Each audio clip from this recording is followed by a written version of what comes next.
You ain't gonna believe this. So this woman said black people need to be exterminated, then created an organization to help do it. And now her name is on clinics all over the country. So the lady name is Margaret, and Margaret has an issue. You know them annoying weeds that grow uncontrollably? She believed blacks were the human version of those weeds and needed to be exterminated. And this is literally her direct quote. So she created something called the Negro Project, which you probably heard of, but what you probably didn't hear is that it was built on a plan to stop black people from reproducing. And the crazy part about it is she found a way to use feminism to make genocide look like empowerment. Now, it's a lady named Hillary, and Hillary is married to a man named William. And William isn't just the average man, he becomes the 42nd president of the United States. And Hillary is a big fan of Margaret and her work. Yes, she's literally a fan of a woman who wanted to exterminate black people. So fast forward to 2016, Hillary ends up running for president herself. And the crazy part about it is, the lady that's a fan of the black exterminator ends up getting majority of the black vote, literally 91%. And according to Hillary, she admires Margaret's vision enormously. And Margaret is called the birth control pioneer. But the truth, she wasn't just trying to give women choices, she was trying to control who was allowed to exist. See, she believed in a movement called Eugenics. This weird idea that certain people were unfit to reproduce. And unfortunately, black people were on the unfit list. In her own words, she said, we don't want the word to go out that we want to exterminate the Negro population.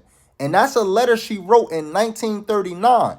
And that's not a conspiracy. That's archive history. In the 1930s, she launched something called the Negro Project, which we briefly touched on earlier. Sounds like a charity, right? Nah, it was literally a campaign to convince black people to reduce their own numbers. And I know what you're thinking. How'd she do that? See, look, she was smart. She knew she couldn't just roll up to a black community and say, hey, stop having kids. So she recruited black ministers, doctors, and even nurses to spread her message. She said, and I quote, that black leaders were the key to keeping the project under the radar. This wasn't about health. This was about population control. And the crazy thing about it is, it worked. She rapped genocide in a language of empowerment. Now here's where it get real twisted. Margaret knew that black women were being abused, overworked, and mistreated, but instead of fighting for them to get better treatment, she used their pain to say, maybe you shouldn't have so many kids. She also said things like women deserve the right to choose, but the unspoken follow-up was, as long as you choose to not have black babies. She even spoke at Ku Klux Klan rallies. Yeah, literal Klan meetings to promote her message.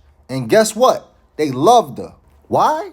Because she made black elimination sound like a moral duty. Fast forward to 1942, and the Negro Project started to sound a little crazy. So she changed her organization name to what we now know as Planned Parenthood. And don't get it twisted, the rebrand didn't change the mission. They put the clinics in low-income black neighborhoods. They offer sterilization programs for poor women, even sometimes without their own knowledge. And they push birth control and abortion under the guise of liberation. And even after she died, her ideology lives on. Fast forward to present day, Planned Parenthood has become the billion-dollar nonprofit and one of the top abortion providers in the U.S. And guess which community leads in abortion rates to this day? Black Americans. Now let's talk numbers. Black people make up 13% of the U.S. population, but account for over 30% of abortions. And in cities like New York, more black babies are being aborted than born.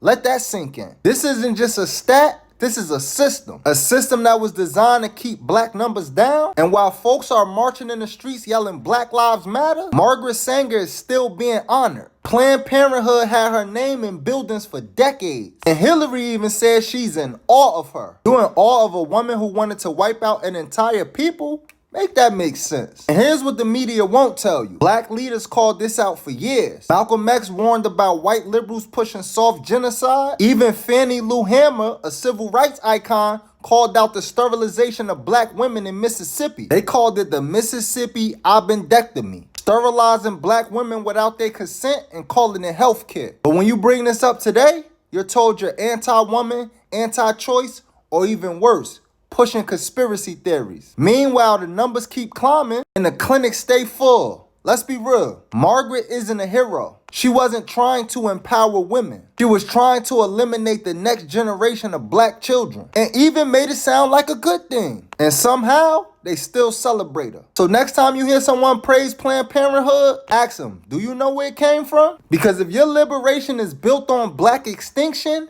that ain't liberation, it's war.